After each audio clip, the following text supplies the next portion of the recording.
आपल्या राज्याचे यशस्वी मुख्यमंत्री देवेंद्रजी फडणवीस साहेब, महसूल मंत्री काय अच्छा चंद्रकांत दादा पाटील, आमचे मंत्री गिरीशजी महाजन, मंत्री सदाभाऊ खोत, भारतीय जनता पार्टीचे महामंत्री सुजितजी ठाकूर, नगर जिल्ह्यातील आणि पुणे जिल्ह्यातील सोबत आलेले सर्व आमदार आणि उपस्थित सर्व कार्यकर्ता बंधू आणि भगिनींनो, सर्वप्रथम मी आज सुजय विखे पाटील यांना भारतीय जनता पक्षामध्ये प्रवेश दिल्याचं जाहीर करतो आणि पक्षामध्ये त्यांचं स्वागत करतो आणि त्यांना खात्री देतो की आपल्या दृष्टीनं भारतीय जनता पक्ष हा जरी नवीन असला तर या पक्षामध्ये नवीन नवीन कार्यकर्त्याला घेणं,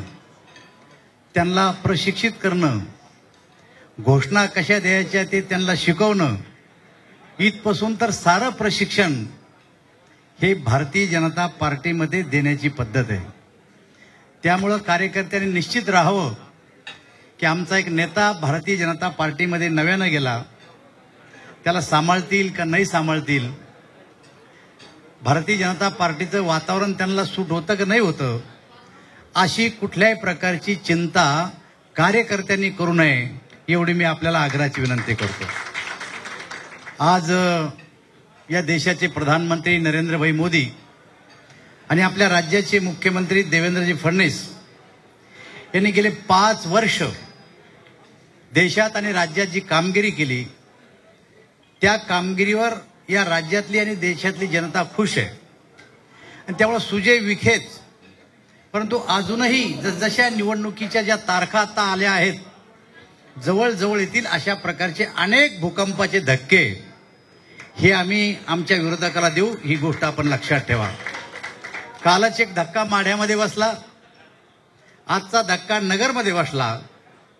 आणि पुढचेही धक्के खाण्यासाठी त्यांनी सज्ज राहावं, कारण गेल्या आठवड्यात एक मदन बोर्डे सातारमध्ये असाही धक्के एकामागे एक धक्के त्यांना सहन करावे लागतील आणि त्यानंतर ज्या निवडणुका येतील या निवडणुकीमध्ये भारतीय जनता पार्टी ही यशस्वी झाल्याशिवाय राहणार नाही। मित्र, माझ्यापुरता विषय जर विचारला तर ही तिसऱ्या पिढीसोबत दादा मी राज्यात काम करतोय। आता मी आणि बाळासाहेब विखे आम्ही 10 वर्ष लोकसभेमध्ये काम केलं, राधाकृष्ण विखे पाटील आणि मी विधानसभेमध्ये काम केलं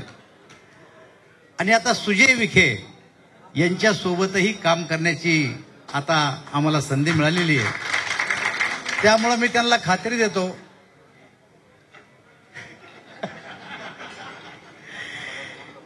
की या राज्यामध्ये जसं काही लोक काल आमचे मुख्यमंत्री महोदय असं म्हणाले की राज्यातले काही लोक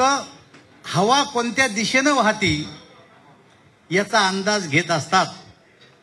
मला असं वाटतं की ते ज्या कुटुंबाबद्दल बोलले साहेब, हे दुसरं कुटुंब आहे आता की हवा कोणत्या दिशेनं वाहती याचाही अंदाज आता विखे घराण्याने घेतला असावा। परंतु राज्यातली हवा आपल्याला सगळ्याला माहिती आहे की भारतीय जनता पार्टी शिवसेना युतीच्या बाजूने आहे आणि आज नाही, जेव्हा या राज्याचे मुख्यमंत्री देवेंद्रजी फडणवीस झालेत तेव्हापासून तर आजपर्यंत राज्यामध्ये ज्या ज्या निवडणुका झाल्या त्या निवडणुकीत 4 नंबरवर किंवा 3 नंबरवर असलेला भाजप सतत 5 वर्ष हा 1 नंबरवर राहिलेला पक्ष आहे। आज राज्यात त्यांच्या नेतृत्वाखाली 10,000 सरपंच, जवळपास 90 नगरपालिका, 18 महापालिका, 10 जिल्हा परिषदा, 123 आमदार आणि 23 खासदार हा भारतीय जनता पक्ष खऱ्या अर्थानं 1 नंबरचा पक्ष झालेला आहे आणि येणाऱ्या निवडणुकीमध्ये सुद्धा राज्यामध्ये भारतीय जनता पक्ष 1 नंबरचा राहून लोकसभेमध्ये नरेंद्रभाई मोदी यांना पंतप्रधान करणार आहे. तर मी आपल्या सर्व कार्यकर्त्यांना सांगू इच्छितो की येणाऱ्या निवडणुकीमध्ये केवळ एक जागा नाही तर नगरच्या दोन्ही जागा निवडून आणण्याची तुमच्या सर्वांवर जबाबदारी आहे. या दोन्ही जागा आपण निवडून आणावं अशा प्रकारची आपल्या आग्रहाची विनंती करतो आणि सुजय विखे आणि त्यांच्या सर्व कार्यकर्त्यांना मी शुभेच्छा देतो. धन्यवाद.